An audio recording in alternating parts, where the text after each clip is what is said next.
Did the Sudbury Wolves really place a bounty on Barrie Colts defenseman Kashawn Aitchison?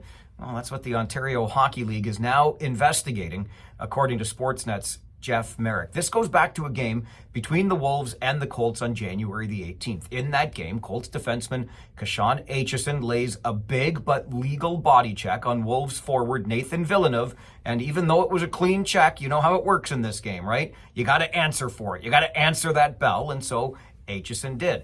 Wolves defenseman Nolan Collins steps up. He and Aitchison fight, and whether you like that or not after a clean hit, that's the way the game goes, right? And that should be the end of the story, but apparently not, because 3 days later, the teams played again, and Kashawn Aitchison was mysteriously out of Barrie's lineup. We would learn later, according to sources, that the Colts got wind of some sort of bounty on Aitchison, so they kept him out of that game as a precaution. Look, we all know that, sadly, this is nothing new in the game, right? In fact, I just spoke to a guest for the OHL podcast, hadn't even talked about this particular incident and investigation, and he told multiple stories just during the course of our conversation about bounties that had been placed on players when he was playing. $500 and a bottle of Jack Daniels if you did this, that, or the other thing to the player on the other team. But this guy also played in the league back in the late 1960s and early 1970s, more than half a century ago. Surely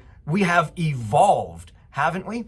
And look, the evolution of us as people aside, strategically speaking, this is colossally dumb. I mean, how could you ever expect to keep something like this a secret? Anybody that likes rivalries in the game knows that the rivalries have really been tamped down over the years because everybody knows everybody. They probably came up playing together. They keep in touch with one another, even when they're playing on opposite teams in the OHL. Heck, the OHL's rules around staged fighting came about because players were coordinating over social media to have those staged fights. So with all of the technology, with all of the connections between players, surely to goodness, if there's a bounty placed on one of those players, it's going to get back to the player some way, somehow.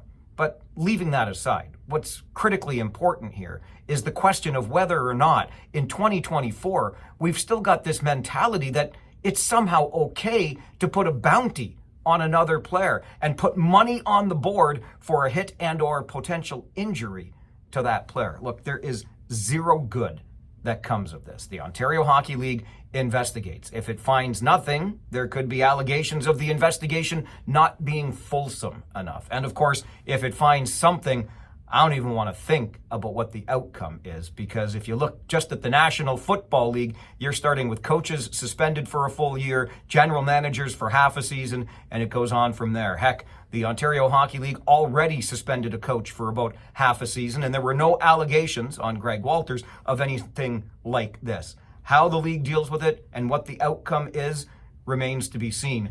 But there are two things we know for sure.